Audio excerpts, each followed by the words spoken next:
exercise restraint and uphold the rule of law, President Tinubu cautions political leaders and supporters in Rivers State. This is in spite of the clear pronouncement by appellate courts that law enforcement agencies cannot be restrained in carrying out their statutory duties. Frequent adjournment of high-profile cases and restraining orders tabled against EFCC as 6th EFCC and National Judicial Institute capacity building holds. Plus, 68th National Council on Education opens in Abuja, focusing on digital technology and entrepreneurship as tools for education. The 21st century is an era of technological advancement. Thus, the world is changing at an extraordinary speed, driven by innovation. Hello, this is the Network News on NTA. It's nice to have you join us this Monday. I'm Naja'atu Tijani.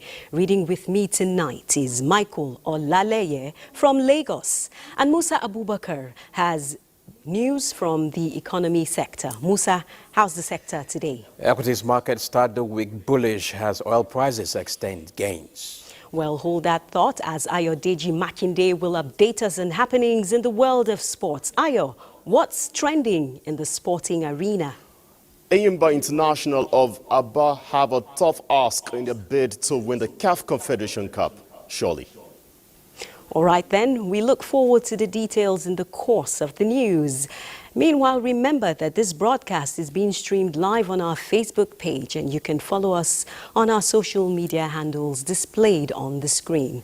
And now the news in detail, beginning with politics. President Bola Tinubu has called on Governor Siminalayi Fubara, political leaders and supporters in Rivers State to exercise restraint and uphold the rule of law in response to recent tension following last Saturday's local government council election. The president expresses deep concern over reports of arson and explosion in the state, urging all political actors to de-escalate the situation and discourage their supporters from engaging in violence or destructive action. The president directs the police to restore and maintain peace, law and order, while instructing the enforcement agencies to bring the situation under control, emphasizing the need to ensure security of public institutions, saying that government facilities built with public funds must be guarded from vandalism. Also stressing that self-help has no place in a democratic system, especially after 25 years of continuous democracy. The president adds the judiciary can settle all political disputes, and the outcome of this election should not be an exception. Meanwhile, frivolous appeals, alleged intimidation of judges, and judgments delivered on the grounds of technicalities are some of the challenges impeding the war against corruption in Nigeria. President Tinubu, represented by Vice President Kashim Shettima, stated this while declaring open the 6th EFCC and National Judicial Institute capacity building workshop for judicial officers. State House correspondent Abdurrahman Jibrila reports. Exchange of ideas between the two reliable partners, primarily to ensure the prevention of corruption and administration of justice to build public trust in governance. The last time, the Commission is unable to conduct investigation in at least 10 states of the Federation. This is in spite of the clear pronouncement by appellate courts that law enforcement agencies cannot be restrained in carrying out their statutory duties. Today, corruption has permeated all levels of the Nigerian society. We often read in the media, starting from school children and students in tertiary institutions, about examination malpractices and forging of certificates, sometimes aided by parents and guardians. Fighting corruption requires political will, and the three arms of government promise to create strong fiscal institutions that will promote integrity and accountability for economic growth. The present administration also sought to ease the pressure on vulnerable populations, not to embrace corrupt practices through strategic investment of the covert process of corruption in critical social programs. The two notable ones are the students' loan fund being managed by NELCO and the consumer credit scheme under the supervision of the Nigerian Credit Corporation Credit Corp. With easy access to loans, we are confident that most of our indigent students will have no need to embrace cybercrime, while the credit scheme offers workers easy access to money to fund their needs in spite of the harsh economic realities. Combating these crimes requires enhanced stakeholder participation and result-oriented collaboration. Effective integration between stakeholders will strengthen prevention efforts, enhance detection capabilities, and improve the overall effectiveness of our judicial system. As a nation, it's high time for the establishment of a centralized database accessible to all law enforcement agencies, which can consolidate information regarding financial transactions, suspicious activities, and criminal records. We must recognize our shared responsibility in the anti-graft war. The fight against corruption requires not only robust legislation, but also a judiciary that is well equipped with the knowledge and skills necessary to navigate the complexities of such cases. And at the end of the three-day engagement, issues of misuse of security votes and other collective actions in winning the war against economic and financial crimes in Nigeria is expected to be addressed. In Abuja, Abraham Jibrila, NTA News. Meanwhile, the federal government has reaffirmed its commitment to fostering a strong partnership with the private sector to drive Nigeria's economic growth and industrialization. Vice President Kashim Shettima stated this during a meeting with a team from the Nigerian Economic Summit Group ahead of the group's 30th Nigerian Economic Summit. Again, State House correspondent Abdurrahman Jibrila reports. Nigeria, pregnant with possibilities. At this point, Vice President Kashim Shettima describes the Nigeria Economic Summit Group as the premier economic organization that holds the power to support the attainment of Nigeria's potential, emphasizing the critical role of electricity in driving industrialization. The Vice President believes that if the government gets the act right, Nigeria will influence development in Africa. The current administration, he said, is uniquely attuned to the needs of businesses. He pledged support for the private sector, calling it an essential partnership for economic growth. Vice Chairman of the Nigeria Economic Summit Group, who led the team, said the 30th Nigerian Economic Summit is a pivotal platform for discussing regulatory reforms essential for economic competitiveness. The expectation is still for the outcome to be largely economic growth. That's what we all want. We want to see double-digit growth. This government has indicated that that is their agenda. We would like to support and put in place all the necessary tools and policies that will allow government to be able to achieve that. In addition to the discussions, the summit will feature design workshops aimed at addressing critical issues such as food security, digital inclusion, and healthcare access, with a high-level panels addressing fiscal reforms and infrastructure development, underscoring the need for strategic investments. From the State House, Abraham Jibrila, NTA News. So, meanwhile, the Chairman Board of Trustees, Ariwa Consultative Forum, Bashir Al-Hatu, has recently led a delegation to Borno State, conveying heartfelt condolences to Governor Babagana Umar Zulum, the Shehu of Borno, and the people of the state, following the devastating flood which resulted in loss of life and billions of naira in property. Pauline Kujevana reports.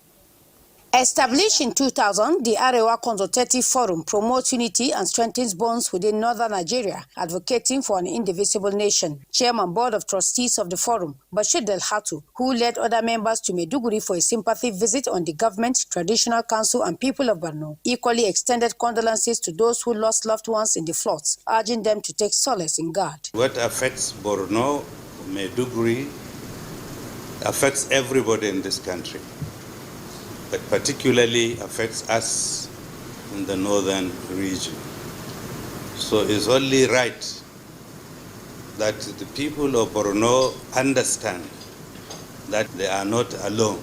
As a result of this banditry and terrorism, we have a lot of children who have vacated their schools in order to preserve their lives. Now, we are going to take further steps towards ensuring that we make veritable contributions into this philosophy.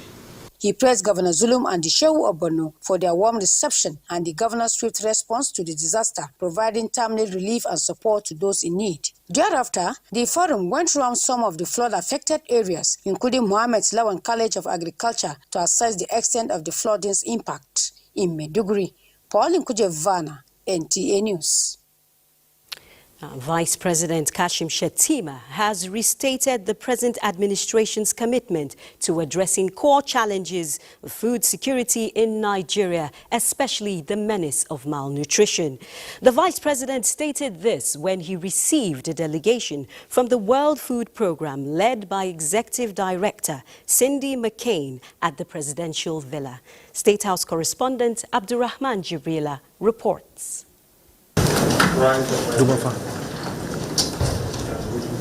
The meeting started with a presidential commitment towards addressing the core challenge of food security and further collaboration between the World Food Programme and the government on supporting food systems and improving nutrition. The Vice President said it was in line with the President's vision for food security in Nigeria that the federal government is introducing a school feeding program to tackle malnutrition among children. Recalling the support of the World Food Programme to Borno State when he was governor, the Vice President noted that times of need, the World Food Programme should solidarized without playing to the gallery. Cindy McCain said she was in the country with her team to explore areas of further collaboration between Nigeria and the World Food Programme with a view to addressing the challenges faced by the people. She said the World Food Programme is thrilled about the initiatives by the government to address the challenges of food security and malnutrition, noting the unique potentials to explore African-led solutions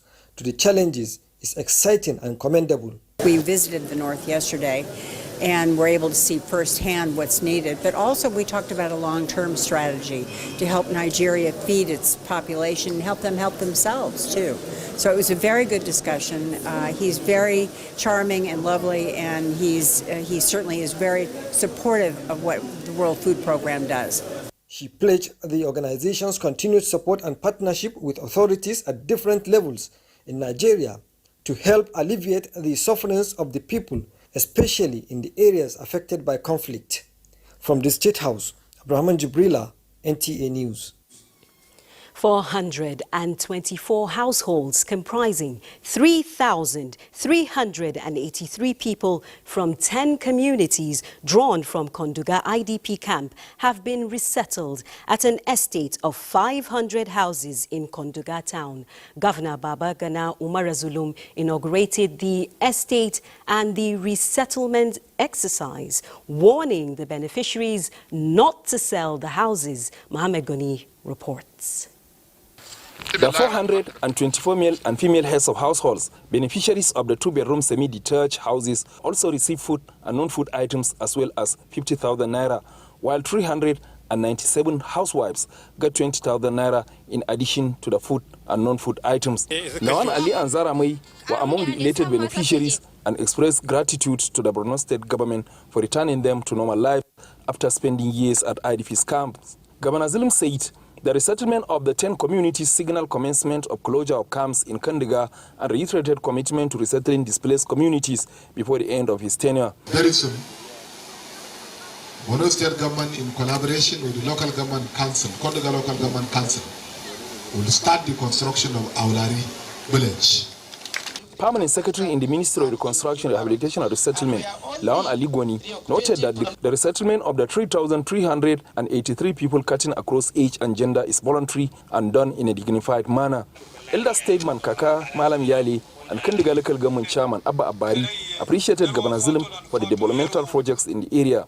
They also noted state government's commitment to resettling more communities such as Delwa and urged the beneficiaries not to sell the houses and other commodities given to them. In Maiduguri, Mahmoud Gwani, NTA News.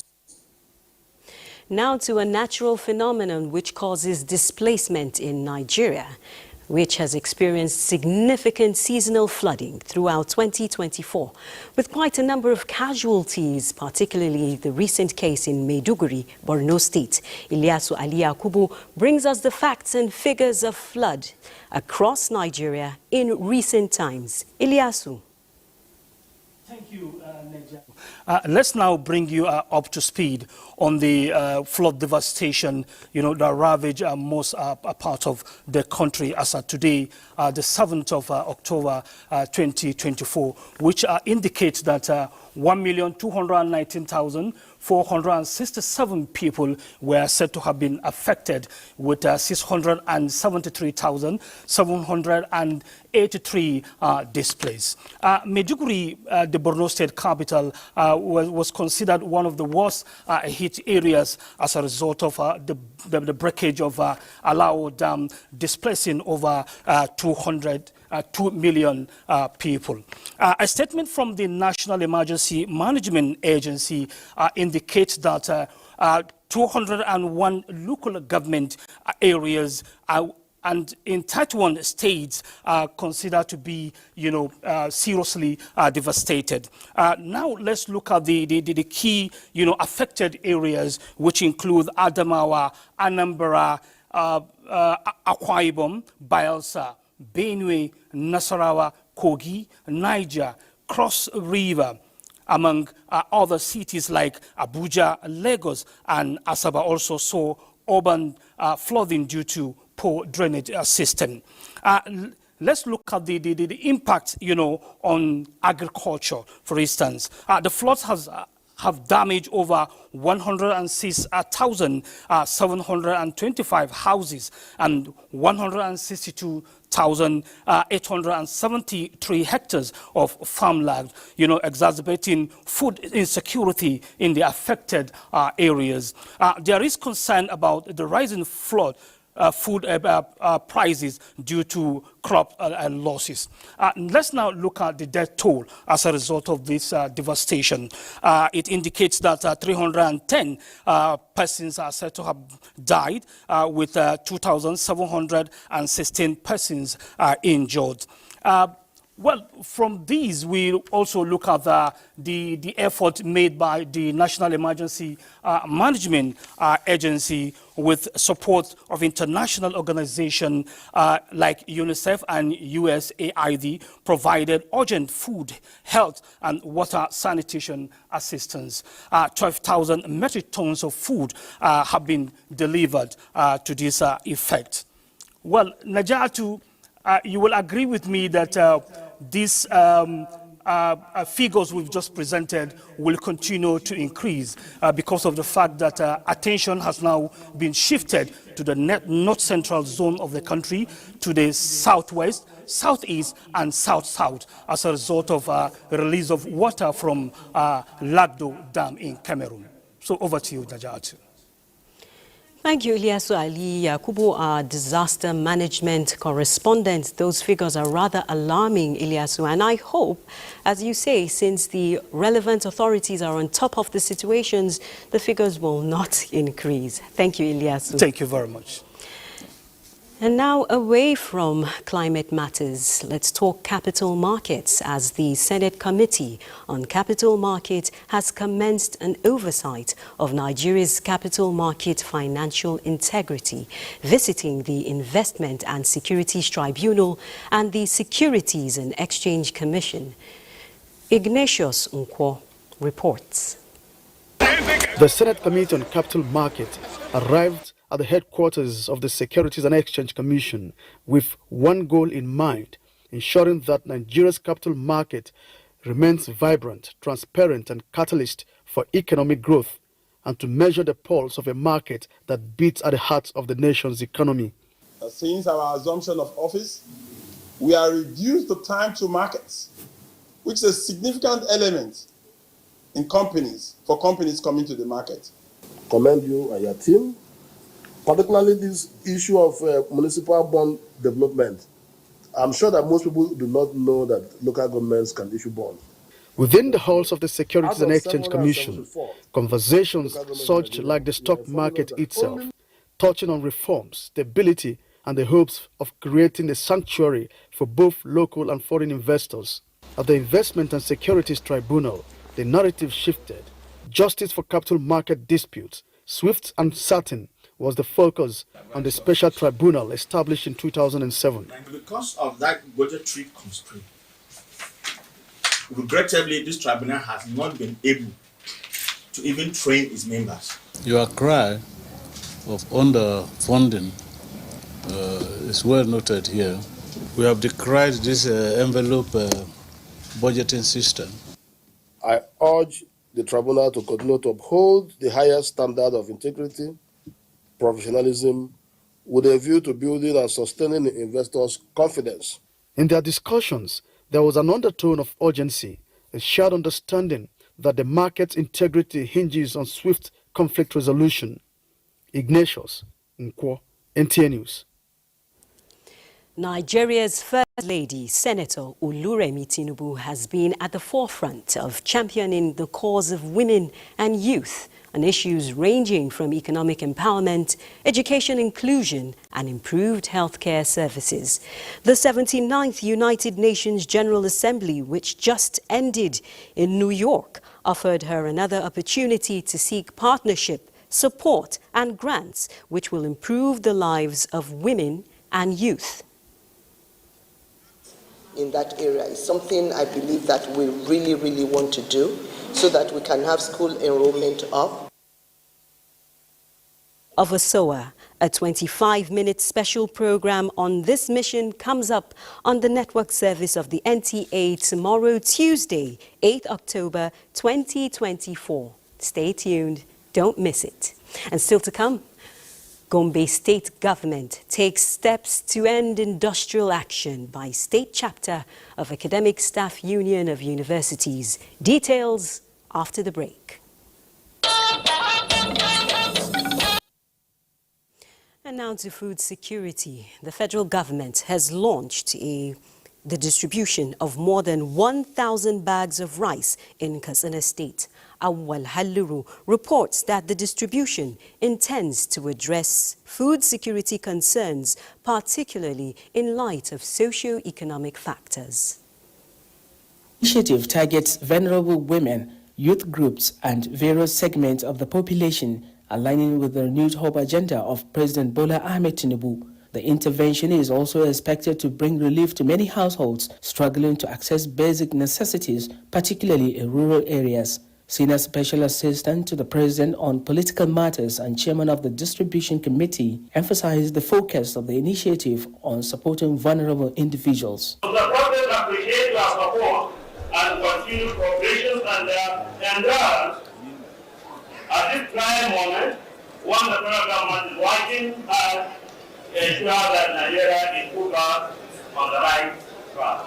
Katsina State Governor Dukurada stated that the rice distribution would boost socio-economic activities in the state. The governor commended the commitment of the federal government to completing key infrastructure projects to enhance the state's connectivity and facilitate economic growth. The distribution committee will ensure fair and efficient distribution at local and ward levels across the state. In Katsina, Awal Halluru, NTA News.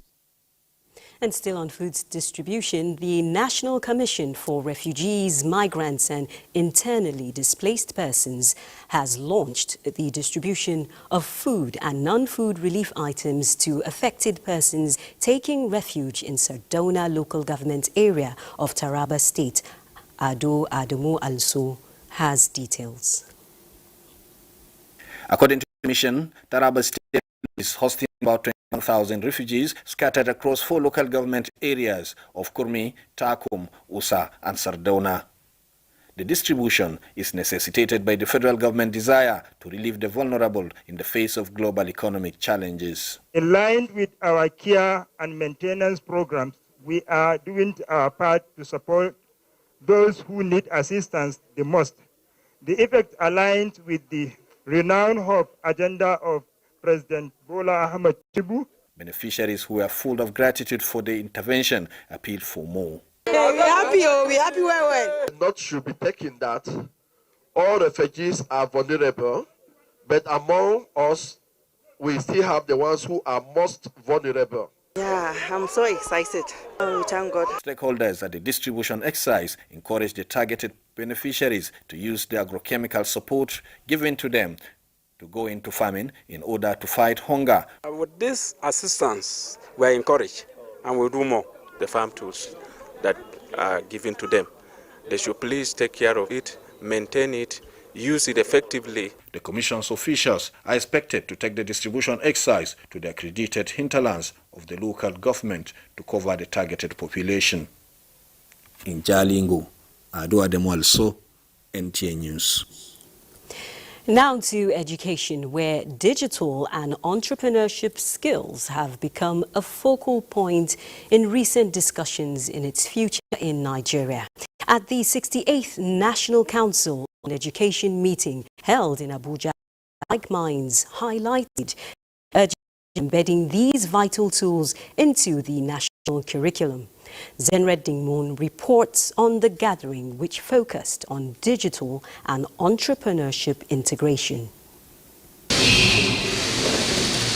The digital literacy gap in Nigeria has prompted a series of high-level meetings by the National Council on Education. As education evolves beyond traditional classrooms, interested individuals and groups acknowledge that the shift to digital platforms and technological innovation has become a pressing national priority. With the Council's latest meeting centered around the theme, Innovation, Digital Technology and Entrepreneurship, Tools for Education and National Development in the 21st Century, Dr. Nasir Sani Gwavzo, Permanent Secretary of the Federal Ministry of Education, emphasized that the government is fully committed to supporting this transformation. He explained that the necessary resources have been allocated to facilitate the integration of digital and entrepreneurial skills into the educational system. The 21st century is an era of technological advancement. Thus, the world is changing at an extraordinary speed, driven by innovation. This strategic initiative aims to equip students with self-reliance and adaptability, enabling them to contribute meaningfully to national development. The Council is confident that this forward-thinking approach will reshape Nigeria's education sector, preparing students for the demands of the global digital economy. In Abuja, Zenred Dingmoon, NTA News. Meanwhile, Governor Muhammadu Inuwa Yahya has inaugurated a committee to look into the demands of the Gombe State University chapter of the Academic Staff Union of Universities with a view to finding common ground to end the industrial embarked upon by the university about a month ago over unresolved welfare matters. Emmanuel Akila reports. On 11th September 2024, the Academic Staff Union of Universities, ASU, Gombe State University chapter, closed the state-owned university over what the union called unmet welfare matters, which include non-implementation of the 2021 Memorandum of Action between the state and ASU, non-payment of accumulated earned academic allowance, and other related matters. Gombe State University. And as far as while inaugurating the negotiation committee, Governor Muhammad Inuwa Yahya requests that both parties look into the possibilities of compromise in order to resolve the issues quickly to enable students to resume their studies. Negotiate. If it is today you agree, fine and good. Whatever the terms and conditions, let us be and know the weight of the responsibility we are going to take. It seems people don't understand which government is contributing to funding the university. chairman of the committee and Deputy Governor of Gombe State, Manasseh Daniel Jat, observes that the tasks ahead of the committee, though daunting, they would work hard to see that the matters are resolved. Within the shortest possible time, we will resolve this issue. But we solicit for prayers and contributions from every other person here. The committee, which comprised of top government officials and others from the academia, went to an inaugural meeting shortly after the inauguration. In Gombe, Emmanuel Akila, NTA News. The head of the Civil Service of the Federation, Didi Esther Walson-Jack, has solicited more support and cooperation from the media to see to the achievement of the Federal Civil Service Strategic and Implementation Plan and the new civil service change culture. The head of the Civil Service of the Federation made the appeal at an engagement with media chiefs at her office. Hamman Jabani was there for NTA News. This is the first of a more engagement with media chiefs, which the head of the Civil Service of the Federation said is to interact and put a face to each and everyone that has been supporting the office since her appointment. Didi Esther Walson-Jack, who engaged all the invited media chiefs and reporters covering her office, thanked them for their support. And it would be an anthem that will encourage every public servant to imbibe the lyrics of the anthem, which is just saying to us that we must be efficient, productive, incorruptible, and citizen-centered. The media chiefs interviewed commended the head of the Civil Service of the Federation for the initiative already introduced and count them in her policies and programs. She has spoken about the new culture of excellence, a new culture of incorruptibility, a new culture of efficiency. And by the time we partner with that office towards ensuring that we communicate these values to the public and for them to enforce, I think we will go a long way. When you don't give them information, they are going to look for information themselves. So once they are open and we are communicating, we always give them all that they want in terms of support. This is the Federal Civil Service. We are marching to greatness. Hamman Jabani, NTA News. So Hamman Jabani reported for NTA while our director news was there for NTA. It's now time to join Michael Olaleye in Lagos for more reports. Hello, Michael.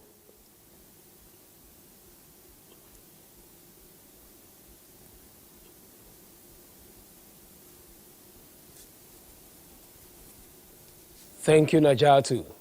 The commitment of President Bola Tinubu to enhancing local contents in the nation's oil and gas industry will galvanize operatives and other interest groups for maximum results.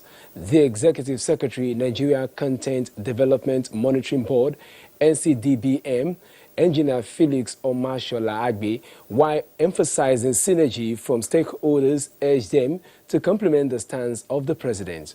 Lynn Neneke reports that this was at the first engagement with the media in Lagos.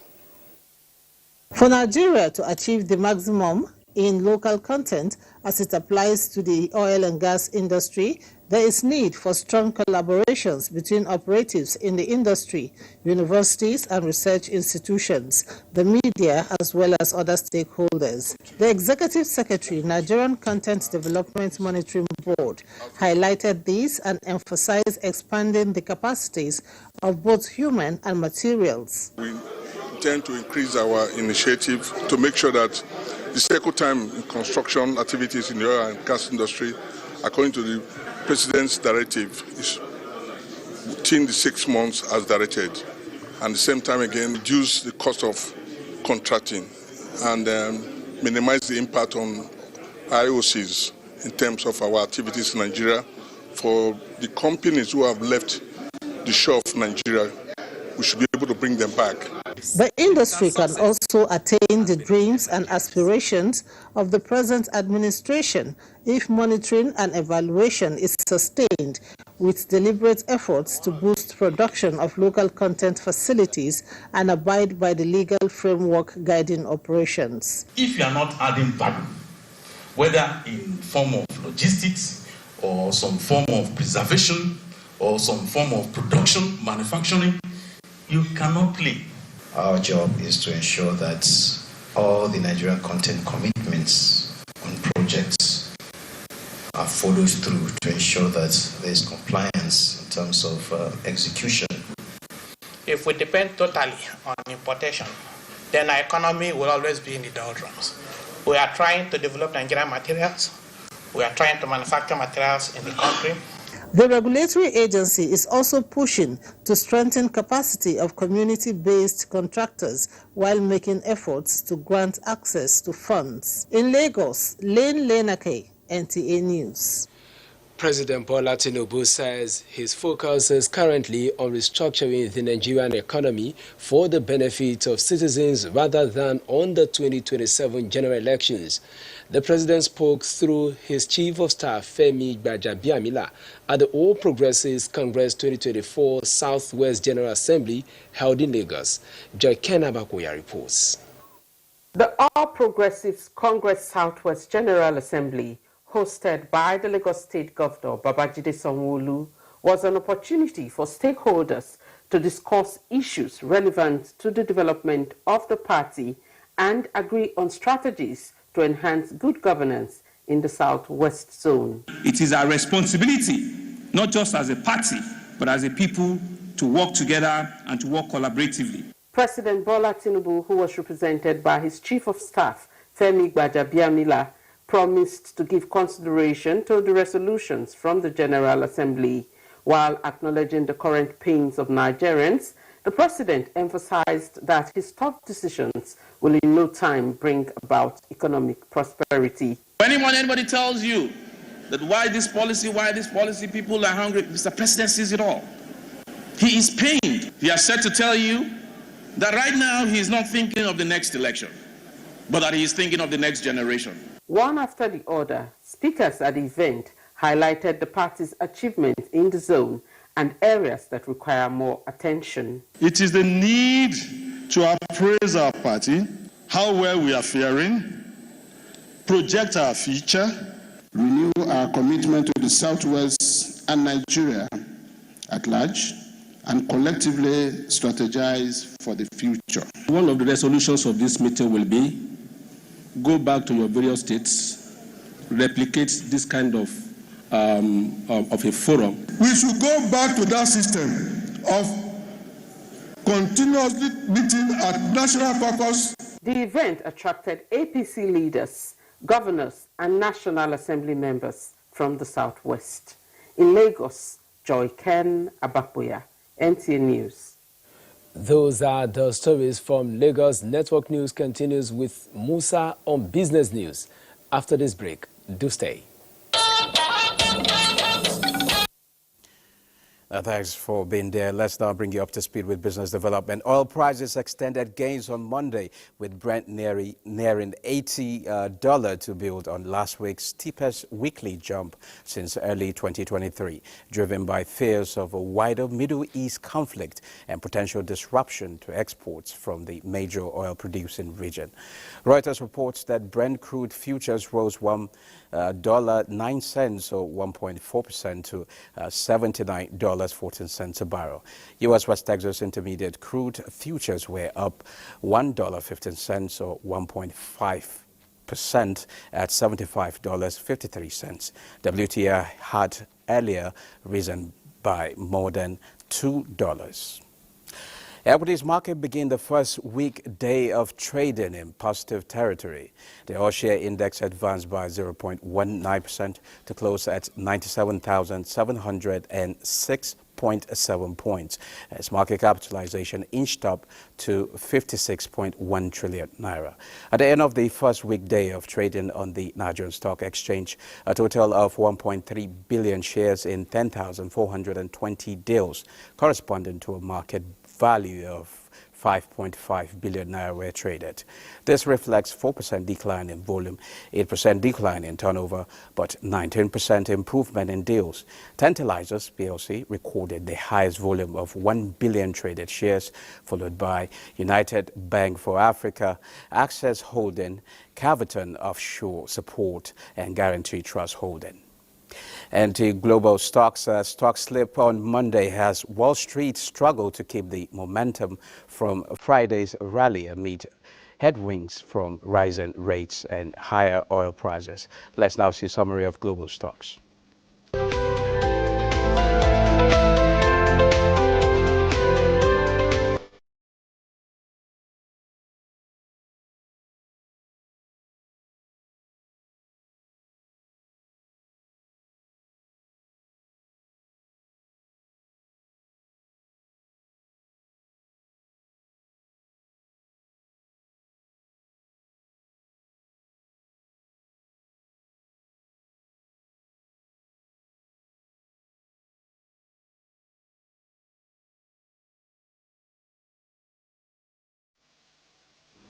Well, that's it. The news continues after the break. You're just in time for live sports action with Ayo Makinde. Ayo. Yes, thanks, Naja. Let's begin with Nigeria, where Eyimba, of course, Nigeria's representative, are in Group D of the CAF Confederation Cup, where they will play defending champions Zamalek of Egypt, fellow Egyptian team Al Masry, and Mozambique's Associação Black Bulls. The draw, which held in Cairo, pits Eyimba, the only Nigerian team remaining in continental engagement, against some of Africa's elite clubs, with the top two teams progressing to the quarter-final of the tournament. Match day 1 begins midweek, November 26 and 27, with match day 6 slated for January 17 to 19, 2025.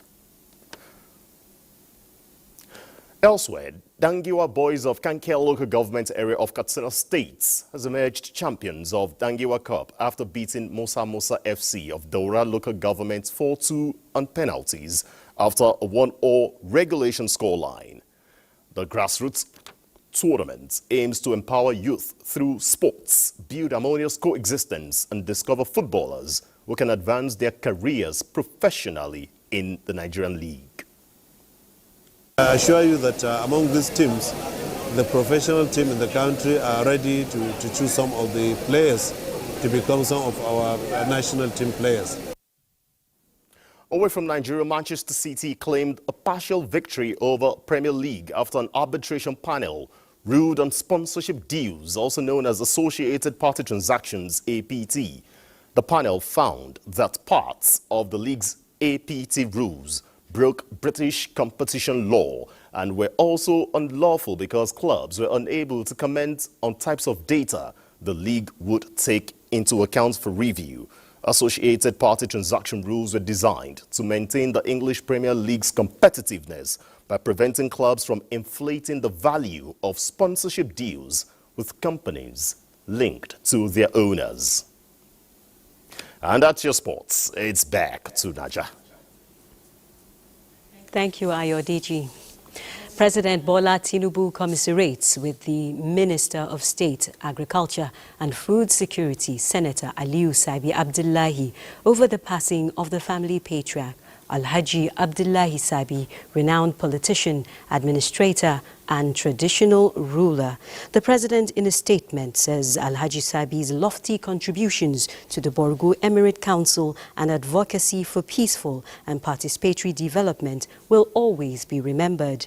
The deceased served as Superintendent of Works at Borgu Local Government and spent 21 years as District Head of Melale before the Emirate Council deployed him to head the districts of Kigera, Sabuke and Luma at various times. President Tinubu prays Allah will receive the soul of the departed leader and comfort his family.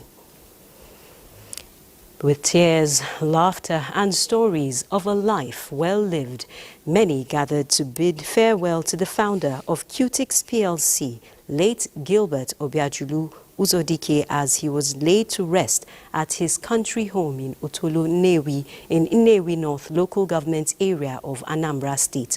Onome Okadibo reports that the funeral mass was held at St. James Catholic Church, Nnewi. 75 years ago, late Gilbert Obiajulu Uzodike was a business mogul, a philanthropist who founded Qtix PLC in 1981. During the funeral mass, the officiating priest said late Gilbert Obiajulu Uzodike lived a life of humility and commitment to the service of God and humanity. Almost everything, as I have noticed, that people have written about him is true.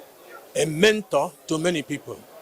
At his country home, prominent Nigerians, business moguls, politicians, traditional rulers, the clergy, and people from all walks of life gathered to pay tribute to a man who has touched hearts and changed lives. Ajulu Uzodike is somebody of reference, somebody that is a nation builder who believes in humanity.